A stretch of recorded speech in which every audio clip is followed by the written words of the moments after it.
Mga mahal na kapatid, sa pagkakataong ito ay nais namin kayong paalalahanan sa layunin ng ating ginagawang pagsamba. Hindi lamang para ang Diyos ay mapapurihan, gawin ang karaniwan na nating ginagawa, kundi itong araw na ito ay itinakda na araw ng ating pagpapasalamat sa ating Panginoong Diyos. Alam naman natin na mula nang tayo ay tawagin niya at ibilang sa kanyang mga anak sa mga huling araw, ay namalagi na tayong naglilingkod sa Kanya, buong katapatan na nag-aalay sa Kanya ng mga pagpapasalamat.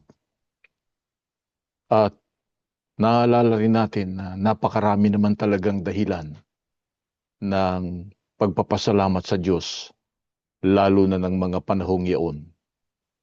Hindi lamang ipinagkaloob ng Diyos ang mga material na nating pangangailangan, ang kalusugan ng ating katawang laman, higit sa lahat, nagbuhos siya ng espiritual na pagpapala sa ating mga buhay. At ginawa niya yun mula nang ang iglesia ay lumitaw sa bansa na itinakda ng Diyos na Litawan sa pagkasangkapan niya kay kapatid na Felix Manalo hanggang sa panahon ng kapatid na Iranyo Manalo o hanggang sa panahon ng kanyang kamatayan.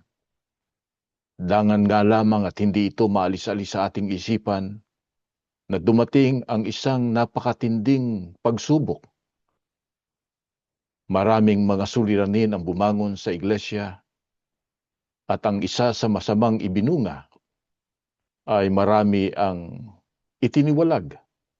Bagamat yung pagtitiwalag na yun, kung tawagin natin, ay hindi ayon sa kalooban ng ating Panginoong Diyos. Maraming mga kapatid ang nasiraan ng loob sapagkat nakita nila kung ano ang ginagawa ng mga nangunguna sa bayan ng Panginoong Diyos.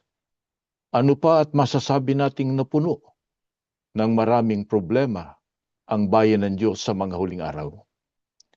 At hindi lamang yung mga suliranin na nauukol sa iglesia, dagdag pa riyan ang maraming mga bagay na nararanasan ng tao sa mundo na kabilang din naman tayo sa nakararanas. Katulad halimbawa ng kahirapan, yung mabigat na idinudulot ngayon sa ekonomiya ng iba't ibang bansa, yung mga nauukol sa kalusugan, yung pagtaas ng mga bilihin, yung pagpapagamot, lalo na. Dagdag pa riyan ang iba't ibang uri ng mga kalamidad na naganap sa mundo, lalong-lalo na nga po sa Pilipinas, na pinalala pa ng nababanggit na natin sa tuwi-tuwi na mga katiwalian sa pamamalakad ng mga taong nasa gobyerno. Ano pa at yan ay dagdag na pahirap sa buhay ng tao at kabilang na yan ang buhay ng mga lingkod ng Panginoong Diyos. Kaya merong tuloy nagtatanong sa kanilang sarili, dapat ba tayong magpasalamat?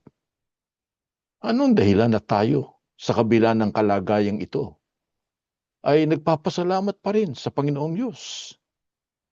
Paano na lang kung halimbawa at ang mga suliranin sa halip na malutas ay lalo pang dumami, lalo pang sumidhi?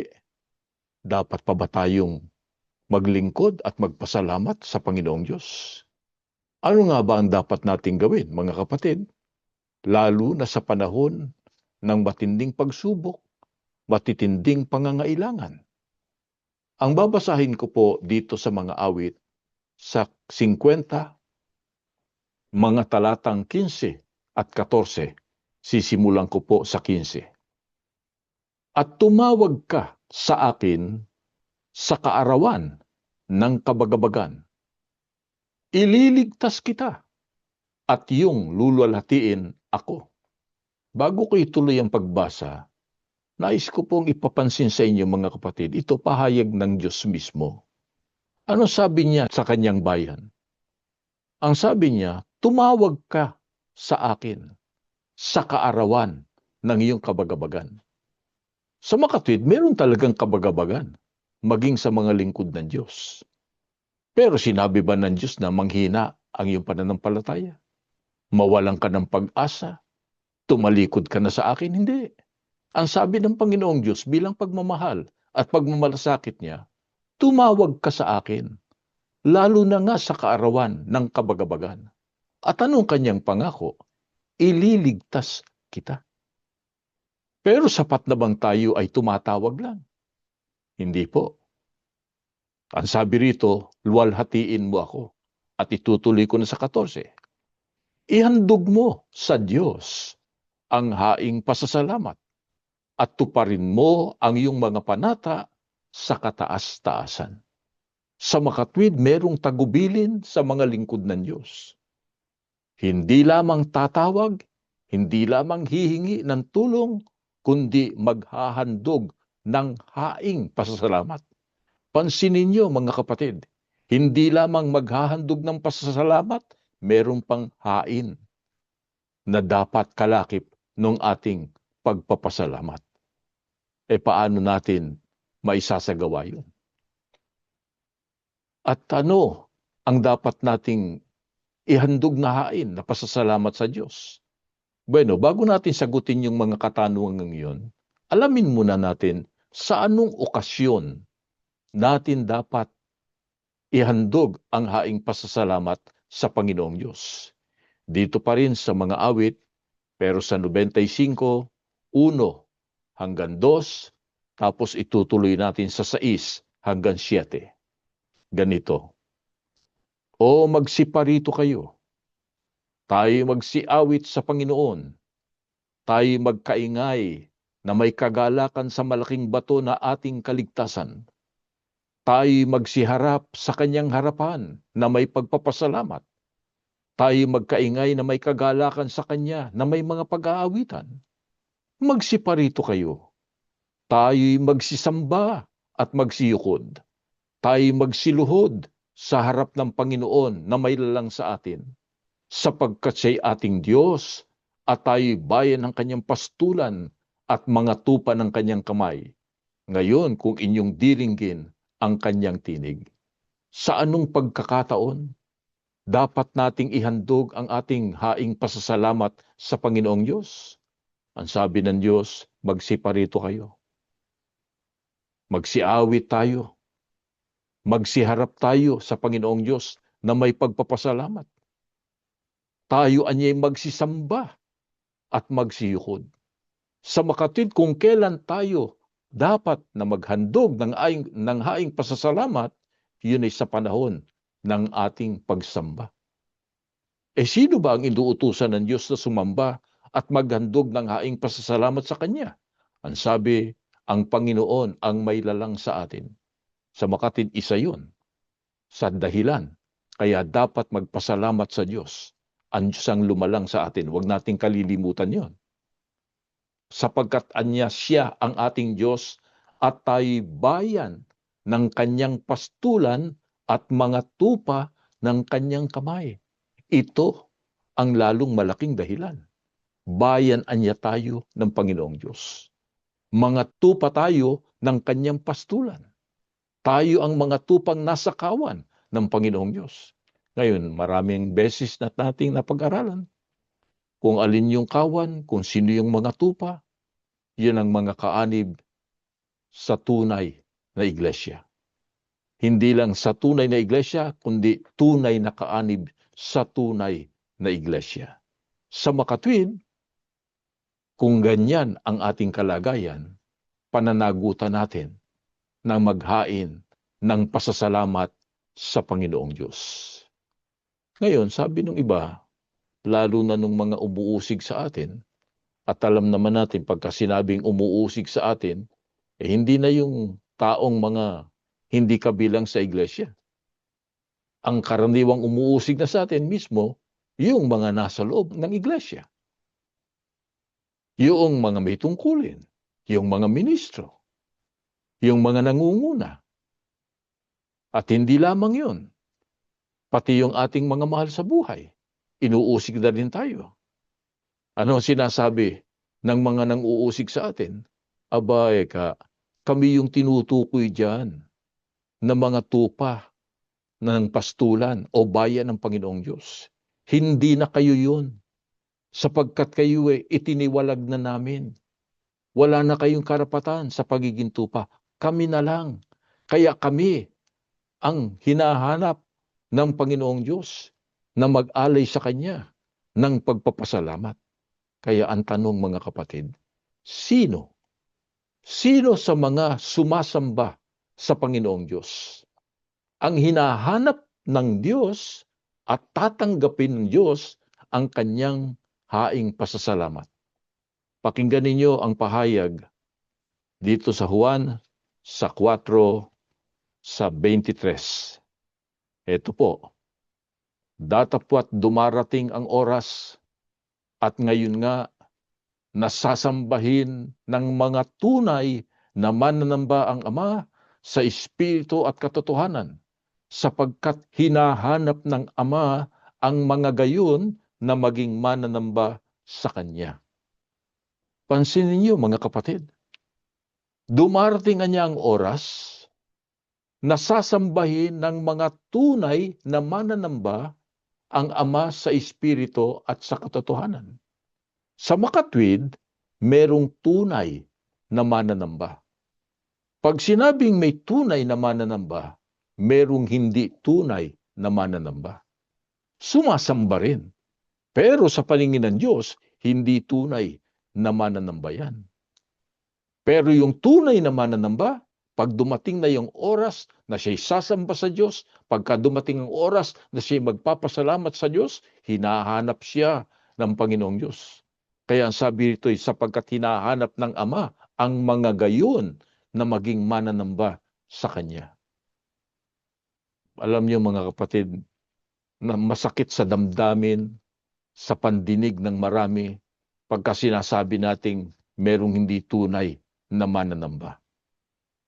Pagka sinabi natin, yung mga taga-sanglibutan, alam niyo yung salitang yun, hindi tunay na mananamba, nagagalit yung mga taga-sanglibutan. Pero sa panahong ito, hindi lamang yung taga-sanglibutan. Maaaring nasa bayan ka ng Panginoong Diyos, pero hindi ka na tunay na mananamba.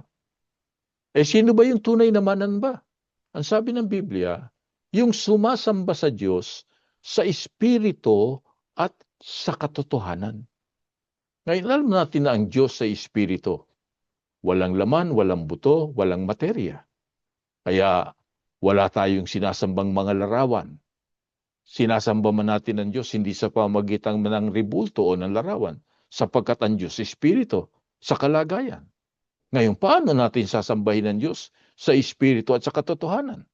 Una, alamin muna natin, alin ba yung katotohanan? Yun muna ang puntahan natin. Dito po sa Juan 17, ang talata po ay 17. Ganito ang pahayag ni Jesus. Pakabanalin mo sila sa katotohanan, ang salita mo'y katotohanan. Alin yung katotohanan? Yung salita ng Panginoong Diyos. Yung aral ng Panginoong Diyos. Yung tunay na doktrina. Iyon ang katotohanan. Sa makatwid, kung sasambahin natin ang Diyos, sambahin natin yung kanyang katotohanan, yung kanyang salita, yung kanyang tunay na aral. Paano natin masasamba yung aral?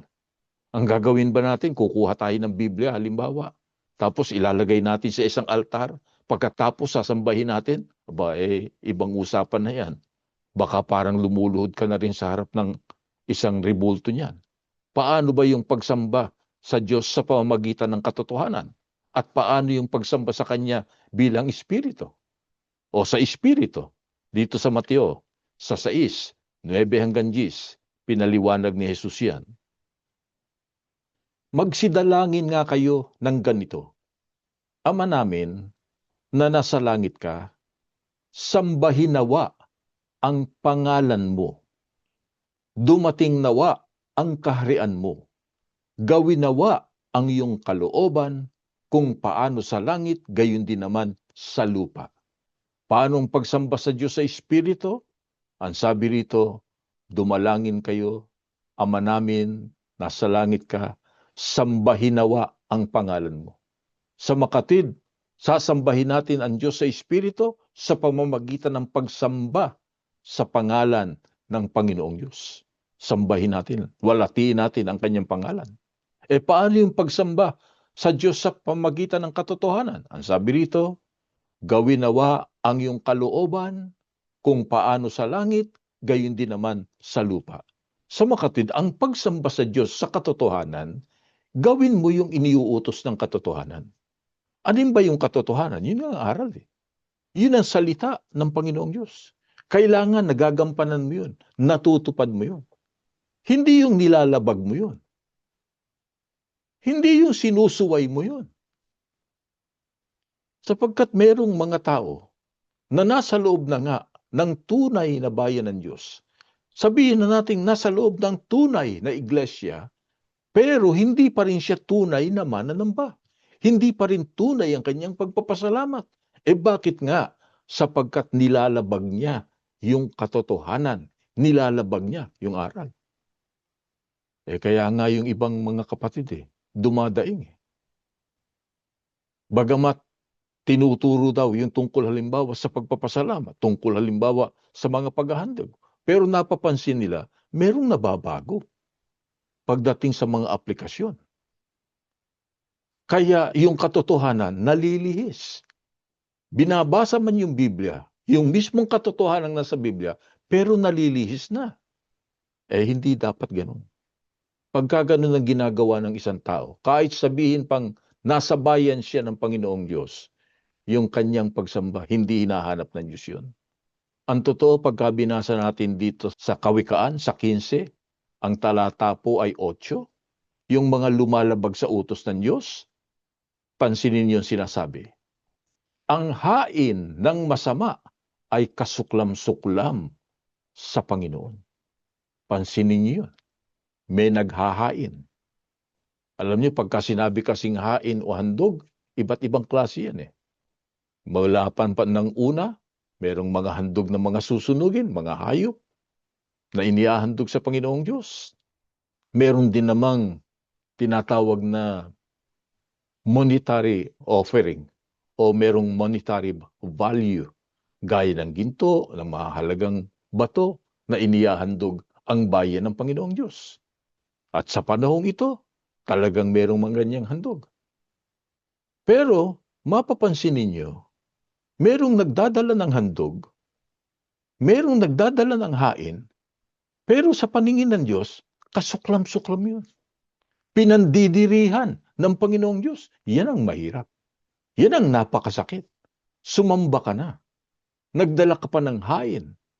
Pagkatapos, kasuklam-suklam pala sa Panginoong Diyos yung hain. Bakit naging kasuklam-suklam? Paano nga? Lumalabag sa kalooban ng Diyos. Hindi na talagang nasusunod yung patakaran ng Panginoong Diyos pagdating sa paghahandog, pagdating sa paghahain ng pasasalamat sa Panginoong Diyos. Ngayon, ang puntahan natin ay yung nagiging damdamin ng iba na parang ayaw niya o hindi man ayaw, nag-aalangan siya, nag-aalinlangan na siya na maghandog pa ng pagpapasalamat sa Panginoong Diyos. Sapagkat nakikita niya sa kanyang buhay, punong-puno ng problema Ang dami-daming pagsubok hindi na halos matapos-tapos yung mga pagsubok na yan. Merong mga pagkakataon, aasa ka ng madulutas at matatapos yung pagsubok. Maya-maya, tuloy din pala. Lalong lumalala. Ngayon, ayon sa Biblia, bakit sa kabila ng mga matitinding pagsubok, mga nangyayari sa ating buhay, dapat pa rin tayong magpasalamat sa Panginoong Diyos? Ang babasahin ko sa awit 91:3 hanggang 6, ganito ang pahayag.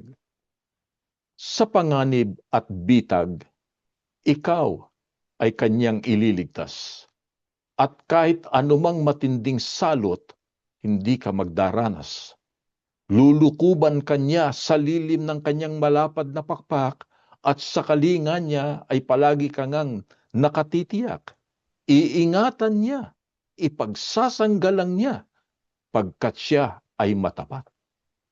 Bakit sa kabila ng matitinding mga pagsubok, mga problema na dumarating sa buhay ng isang lingkod ng Diyos, ay pananagutan pa rin niya at hindi niya dapat limutin na magpasalamat sa Diyos sapagkat maraming ginawa ang Diyos sa ating buhay. Iniligtasan niya tayo sa panganib, sa mga bitag, sa mga patibong na tinatawag. Iniligtas tayo. Naglipa na ang panganib. Kahit saan ka magpunta, may panganib. Kahit kasama mo yung mga mahal mo sa buhay, may panganib. Kanginang maga lang nanonood ako ng balita. Meron ako nakita, hinahabol ng taga ng isang babae. Ang bilis ng takbo. Ang hinahabol yung palang asawa. O hindi ba't kapamilya niya yun? Nanganib siyang bigla. Buti na lang, naawat pa yung babae. Napakaraming panganib saan ka man magpunta. Kahit kasama mo, kaibigan mo. Kahit na nasabi mong nandun ka lang sa isang lugar na nagpapahinga ka at wala kang mang nakikitang kapahamakan, merong maaaring dumating na kapahamakan. Kaya maraming namamatay, maraming napipinsala.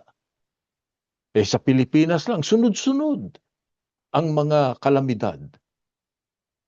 Pero ang mga lingkod ng Diyos, yung tunay na lingkod ng Diyos, sa panganib-an niya ay kanyang inililigtas. Kahit sa mga salot, inililigtas sila ng Panginoong Diyos. Nilulukuban sila ng Diyos ng kanyang malapad na pakpak. Ibig sabihin, binabantayan sila ng Panginoong Diyos. Kinakalinga sila ng Panginoong Diyos. Ipinagsasanggalang sila na matapat. Sa makatwid, kung tayo man ay buhay, kung tayo man ay ligtas sa kung ano-anong mga bagay, yun dahil sa awa at patnubay ng Panginoong Diyos. Huwag nating kalilimutan yun. Paano yung iba? Baka sabihin nila, yung mga binanggit ninyo hindi ko naman naranasan. Totoo, yung kabaligtaran pa naranasan ko Wala naman siguro akong tinanggap na mga biyaya at dahilan para ako'y magpasalamat sa Diyos. Pakinggan ninyo dito sa unang kronika sa 29:11 hanggang 13. Iyo, O Panginoon, ang kadakilaan, at ang kapangyarihan, at ang kalwalatian, at ang pagtatagumpay, at ang karangalan, sapagkat lahat ng nanga sa langit at nanga sa lupa ay iyo. Iyo ang kaharian, O Panginoon. Ikaw ay nataas na Pangulo sa lahat. Ang mga kayamanan, gayon din ang karangalan, ay nangagmumula sa iyo. At ikaw ang nagpupuno sa lahat. At nasa iyong kamay ang kapangyarihan at kalakasan, nasa iyong kamay ang pagpapadakila at pagpapalakas sa lahat. Kaya ngayon aming Diyos, kami ay nagpapasalamat sa iyo at aming pinupuri ang iyong malwalhating pangalan. Ito nung magpasalamat ang bayang Israel sa pangunguna ng Haring si David. Binanggit ni David ang mga naranasan nilang kaloob ng Panginoong Diyos. Kadakilaan niya, kapangyarihan, kalwalatian, pagtatagumpay, mga karangalan, lahat anya ng nasa langit at nasa lupa iyo, galing lahat sa Panginoong Diyos. Kaya nung tinanggap mo, nagtamo ka ng kayamanan, huwag mong isipin ikaw may gawa nun. Huwag mong sabihin na kasi nagtrabaho ako ng gusto Kasi matalino ako. Hindi. Maraming taong matatalino. Maraming mga taong nagtatrabaho ng gusto, ang sisipag, pero hindi yumayaman. Iyon dapat maisip ng iba. Kung hindi ka man yumaman, sapat-sapat lang. Huwag mo sabihin, galing sa iyon. Salamat na lang sa Diyos at ipinagkaloob sa iyon. Nagtamo ka ng karangalan, maaari sa pag-aaral. Galing sa Diyos yun. Nang tagumpay, anya. Yung pagpapaldakila, pagpapalakas, galing anya sa Panginoong Diyos. Lahat ng nasa langit at nasa lupa, sa Diyos yun Kaya wala kang masasabi ni isang bagay na ikaw ang may gawa nun. Isipin po nating mabuti yun. Ang Diyos ang bibigay noon. Kasi ang isipin na lang natin, kung wala ba yung buhay na ibinigay sa atin ng Diyos, kung wala na ba tayong lakas, may magagawa pa ba tayo? Sige po.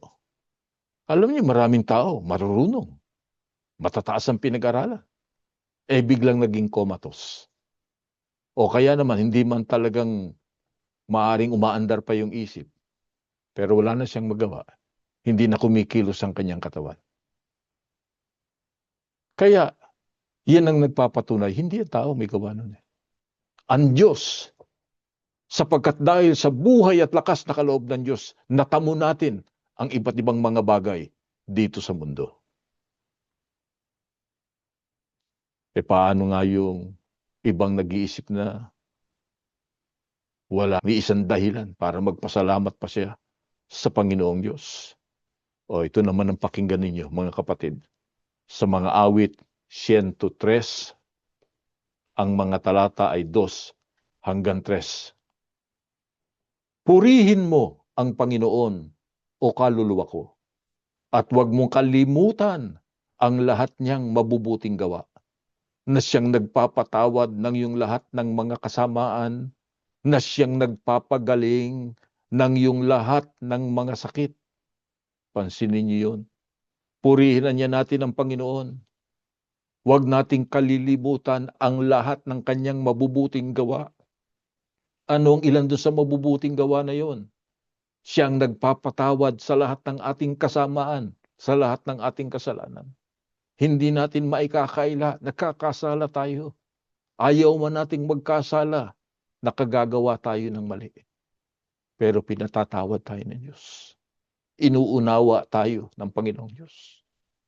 Ano pa? Siya ang nagpapagalingan niya ng lahat ng iyong mga sakit. May mga tao, mga kapatid, kung minsan ang naaalala lang nila, ang nakikita lang nila, yung sakit. Na sila'y nagkasakit. Kaya may hinanakit pa sa kanilang buhay. Bakit naman ako'y nagkasakit? Bakit itinulot ng Diyos na ako'y magkasakit? Ang sabi ng Biblia, ang Diyos ang nagpapagaling. Nalimutan mo na ba nung ikaw ay pinagaling? Nalimutan mo na ba nung ikaw bata pa ay nagkasakit ka? Pagkatapos ang mga magulang mo, dumalangin sa Panginoong Diyos, lumuhod sa Diyos, at nakiusap sa Diyos na pagalingin ka, at pinagaling ka naman. Nalimutan mo na ba nung ikaw ay nagkasakit? Tinawag mo yung isang may tungkulin, ipinanalangin ka, pinahirang ka ng langis, ikaw ay pinagaling, gumaling ka sa iyong karamdaman. Yun ay gawa ng Diyos. Hindi yun gawa ng may tungkulin. Hindi yun gawa ng magulang mo.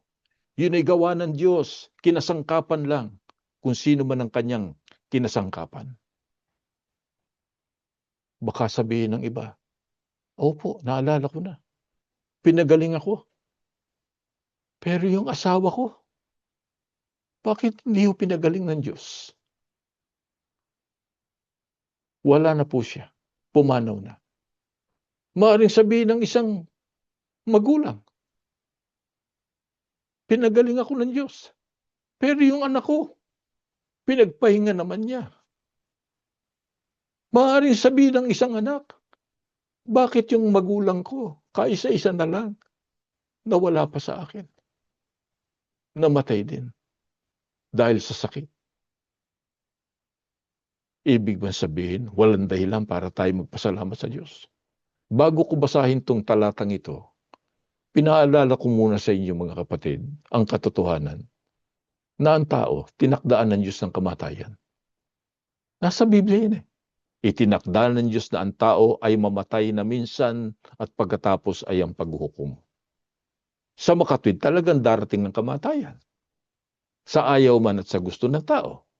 Maliban na lang kung abutan na siya ng araw ng paghuhukom na buhay. Pero darating ng kamatayan, kahit sino pa yan, kahit mayaman, mahirap, matalino, inaabutan ng kamatayan. Paano yung lingkod ng Diyos? Ang daming lingkod ng Diyos. Ang mga propeta nangamatay. Sila Abraham, Isaac, si Jacob, nangamatay. Si Moises namatay, si David namatay. Oh, maraming namatay na mga lingkod ng Diyos. Sa panahong Kristiyano, ang mga apostol namatay. At pagka sinuri mo ang kanilang kamatayan, napakasakit ng kamatayan ng bawat isa sa kanila. Pag pinag-aralan mo kung paano sila namatay, napakasakit ng kamatayan. Hindi karaniwang kamatayan. At higit sa lahat, si Kristo namatay. Ang kapatid na Felix Manalo, namatay. Pagkatapos ng mahabang sakit din. Kahit ang KRD, nagkaroon ng karamdaman. Namatay din. O ibig bang sabihin, wala nang dapat ipagpasalamat sa Panginoong Diyos? Ibig bang sabihin, hindi mahal ng Diyos yung mga tao yan? Hindi ganun ang kahulugan. Si Kristo, ang kamatayan ni Kristo, yan ang pinakamasakit. Dahil wala naman siyang kasalanan Pinahirapan siyang mabuti. Nagdusa siya ng katakot-takot bago siya binawian ng buhay.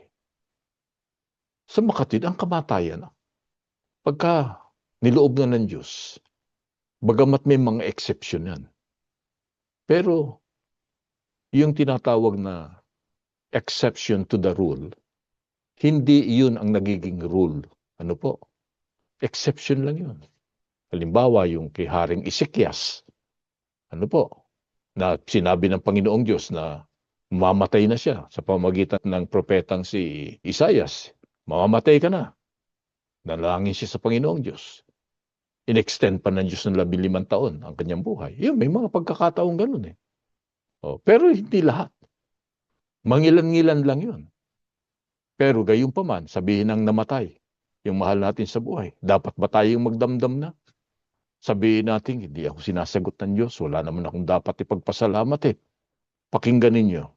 Babasahin ko na sa 2 Timoteo 4:6-8. Sapagkat ako'y iniaalay na, at ang panahon ng aking pagpanaw ay dumating na. Nakipagbaka ako ng mabuting pakikipagbaka. Natapos ko na ang aking takbo. Iningatan ko ang pananampalataya. Buhat ngayon na natataan sa akin ang putong ng katwiran na ibibigay sa akin ng Panginoon na tapat na hukom sa araw na iyon. At hindi lamang sa akin, kundi sa lahat din naman ng mga naghahangad sa kanyang pagpapakita. Wala na ba tayong dapat ipagpasalamat? Kung sakali man at binawian ng Diyos ang mahal natin sa buhay, hindi ang sinasabi ko pasalamatan natin, ay namatay na asawa ko, salamat. Hindi ganon. Pero merong dahilan, kaya tayo dapat magpasalamat. Bakit po? Gaya ng sinabi ni Apostol Pablo, iniaalay na, dumating na ang panahon ng aking pagpanaw. Kamatayan yan. Pero, naingatan ko ang aking takbo. Nakipagbaka ako ng mabuting pakikipagbaka. Naingatan ko ang aking pananampalataya. Yun ang tingnan natin. Paano ba namatay yung mahal mo sa buhay? Iningatan ba niya ang kanyang pananampalataya? Natapos ba niya talaga ang kanyang takbuhin?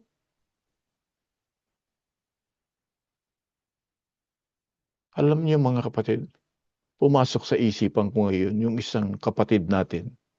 Hindi ko nababanggitin pero dito sa parting norte ng Western Seaboard o West Coast. Ano po? Yung kapatid na yon, na lalaki, halos kaedad ko yun ay nagkasakit. Malubha ang sakit. Walang tigil yun sa pananalangin. May mga pagkakataon pa na tinatawagan ako ng mag-asawa at hinihiling tayo ipanalangin. Pinapanalangin ko naman. Pero dumating din ang pagkakataon na tinaningan na ang kanyang buhay.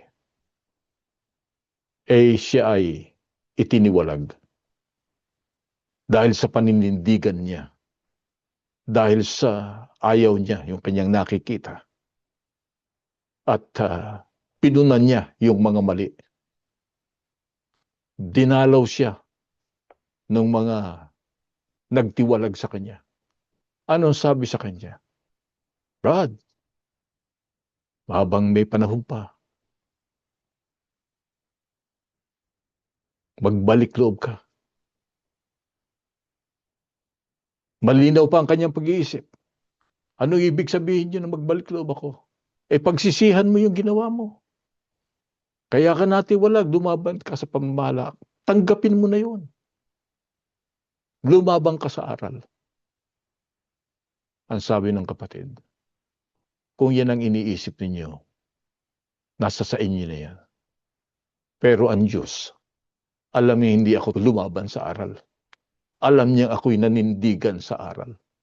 Alam niya ako'y nanindigan sa aking pananampalataya. Kaya kung bawian man niya ako ng buhay, so be it. Yan ang sabi niya. Namatay yung kapatid. Ang asawa na lang niya ang nalalabi. May anak sila, itinakwil sila ng kanilang anak dahil sa nangyari sa kanila. Ni hindi sinipot yung ama sa libing.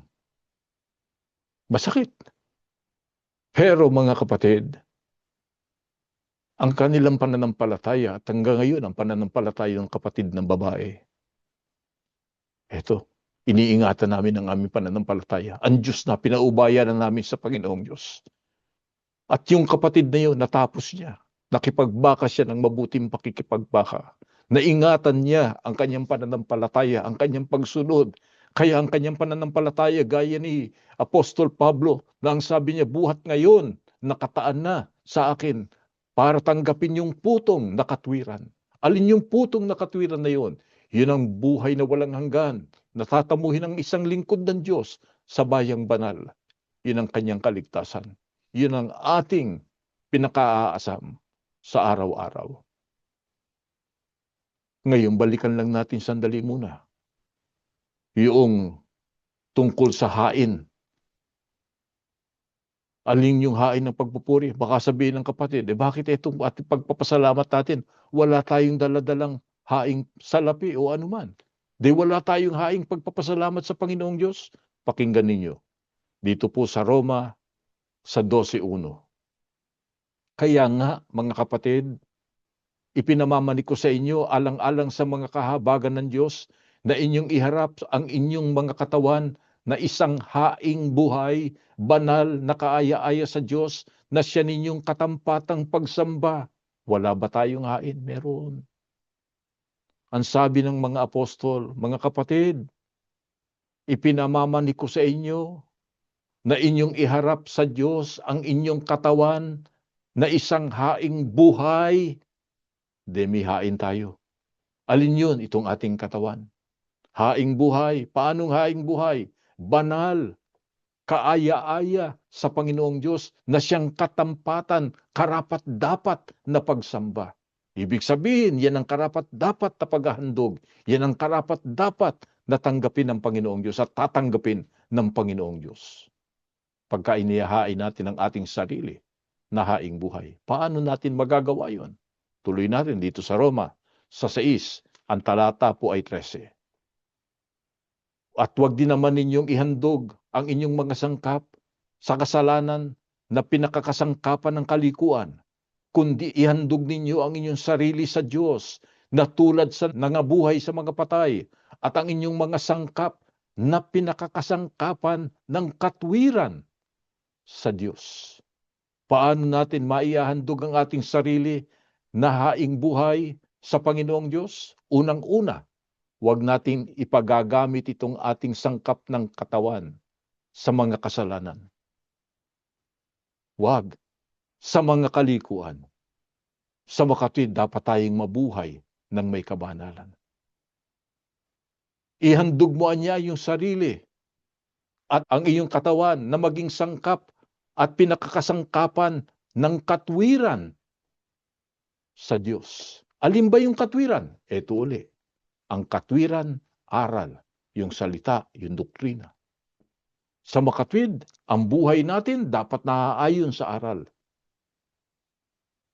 Maaaring marami sa atin itiniwalag Maaaring marami sa atin ang hindi na nakakapasok sa kapilya para sumamba.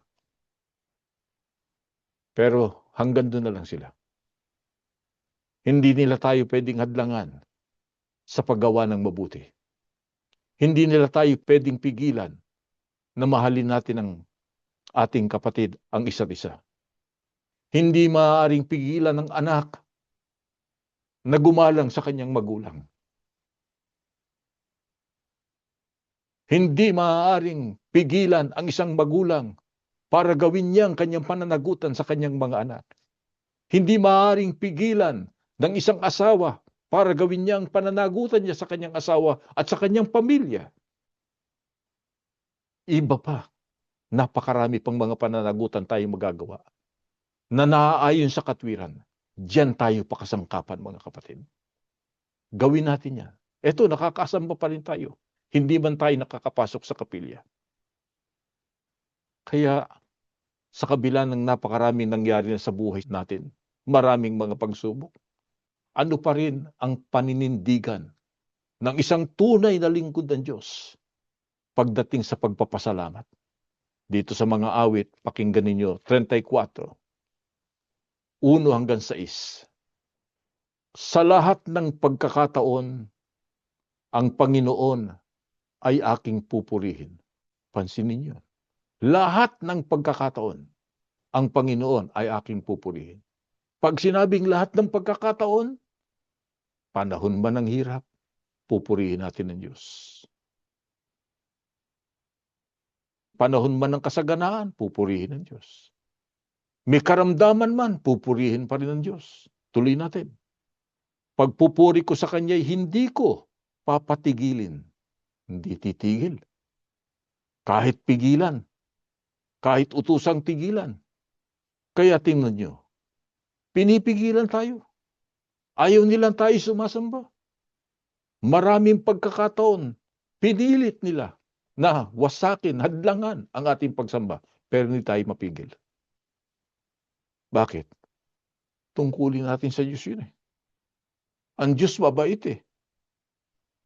Ang kadakilaan niya ay ihayag at ang ngalan niya ay purihin ng lahat. Ang aking dalangin dinirinig ng Diyos. Inalis niya sa akin ang lahat kong takot. Sa makatin hindi tayo mapipigil sa paghahayag ng kadakilaan ng Diyos. Kaya mga magulang, maaaring sa pagkakataong ito kasama niyo yung mga anak. Hindi lamang sa pagkakataong ito. Sa lahat ng pagkakataon, dapat nasasabi natin sa kanila ang kadakilaan ng Diyos, ang kabutihan ng Diyos, ang mga ginagawa niyang mabuti sa ating buhay. Lagi natin sasabihin yun. Pati yung ating mga karanasan, kung paano niya tayo pinagaling sa ating karamdaman, kung paano tayong tinulungan sa ating mga pangangailangan, kung paano tayo nagigipit, binigay niya ang lunas sa ating problema, at ang iba't iba pang mga bagay na ginawa niya sa atin. Sabihin natin yun sa kanila. Para pagdating ng araw, huwag nawang mangyari na agad. Bawian man tayo ng ating buhay. Yun ang matanim sa isipan ng ating sambahayan, ng ating mga anak. Ang tatay ko, ang nanay ko, hanggang sa mamatay, naging tapat sa Diyos. Hanggang sa nagkasakit, hanggang sa kung ano-ano nangyari, sumunod pa rin sa Panginoong Diyos. Iyon ang aking gagawin din sa aking Diyos. Hanggang sa huling sandali ng kanyang buhay, sa huling pagkakataon, nagpasalamat pa rin sa Panginoong Diyos. Yun pa rin ang aking gagawin. Sana. Yun ang ating damdamin ngayon, mga kapatid. Marami tayong dapat ipagpasalamat. Huwag lang ang isipin natin yung hirap. Huwag lang ang pag-iisipin natin yung mga matitinding pagsubok. Nariyan na yan. Daranas talaga tayo niyan. Pero huwag tayong titigil ng pagpupuri, pagpapasalamat sa Diyos. Sabihin natin sa Diyos, salamat po, napakabait mo sa amin. Kahit na anong nangyari sa aming buhay, nariyan ka lagi, nakatunghay ka. Iniingatan mo kami, pinagpapala mo kami. Ibinibigay mo ang aming pangangailangan. Higit sa lahat, pinatatatag mo ang aming pananampalataya. Gan lang ang gawin mo sa amin, Ama. At yan ang lagi nating ipakiusap. At yan ang ipagpasalamat natin sa Panginoong Diyos. Tumayo kayo, mga kapatid. Tayo po'y mananalangin. Ama na aming Diyos, Diyos na makapangyarihan sa lahat, sa pagkakataong ito, hindi man kami karapat-dapat. Tinakwil man kami ng marami naming mga kapatid. Nagpapasalamat pa rin kami sa iyo sapagkat hindi namin maikakaila. Napakabuti mo sa amin. Lagi kang nariyan, nagbabantay sa iyong mga lingkod. Palibasa, nakikita mo na paliligiran kami ng kasamaan ng mundo, ng mga panganib, ng matitinding hirap, mga suliranin sa buhay. Pero nariyan ka, inaabot mo agad kami. Pagka nakikita mong halos makabitiw na kami, sinasagip mo agad ang iyong mga anak. Tinatayo mo kami at patuloy na itinataguyod para kami makapaglingkod sa iyo. Hindi namin alam kung paano ka namin pasasalamatan, Ama. Sapagkat ang totoo, nasasabi kami sa mga panahon na nagagawa namin dati ang iba pang mga kautusan mo tungkol sa pagpapasalamat. Pero ngayon, nauunawaan mo naman kami.